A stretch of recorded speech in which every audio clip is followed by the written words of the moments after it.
With the downturn in cattle prices, beef producers who attended the annual Angus convention spent the weekend looking for some insight for the future of their industry. RFD-TV's Janet Adkison there and reports from Indianapolis.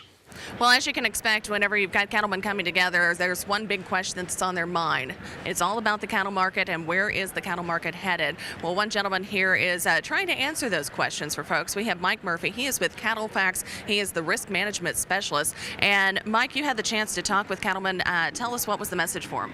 Well, the message is that in the short term here over the course of the next couple of years, prices are going to be a little bit undervalued from where we have been the previous 2 to 3 years.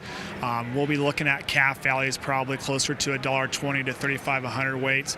But looking longer term, there's a lot of positive things with our industry. The Certified Angus Beef program is growing, so that's great news for Angus producers.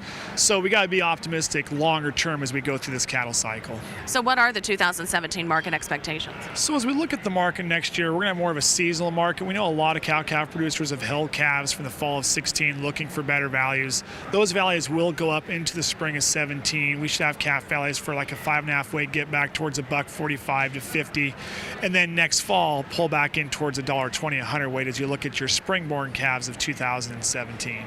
Okay, so good insight. And what are your expectations for other trends, of course, like the feedstuffs and land values? You know, feedstuffs are going to stay relatively cheap. We're just in an oversupply situation when you think about hay, corn, wheat, all those types of commodities, and we continue to produce there. Land values, because of the depression to commodities as a whole the last few years, they're going to hold in check, and probably will see some pressure on land values in here, at least rents for cash farm and ranching as well. You know, one thing that they talk about at the Angus convention is, of course, the premium that they get on the high-quality beef product. Is that something that's going to continue for the industry? Do we see this also maybe expanding opportunity?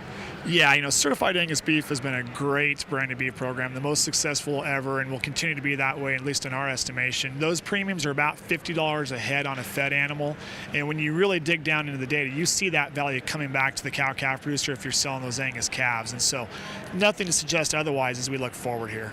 Okay, well, Mike, thank you very much for taking the time to talk to us. We certainly appreciate it. Again, Mike Murphy, he is with CattleFax, offering some insight on the 2017 agricultural market outlook. Now, also, if you wanted to hear more about the outlook and some of their expectations from CattleFax, well, you can go online to cattlefax.com.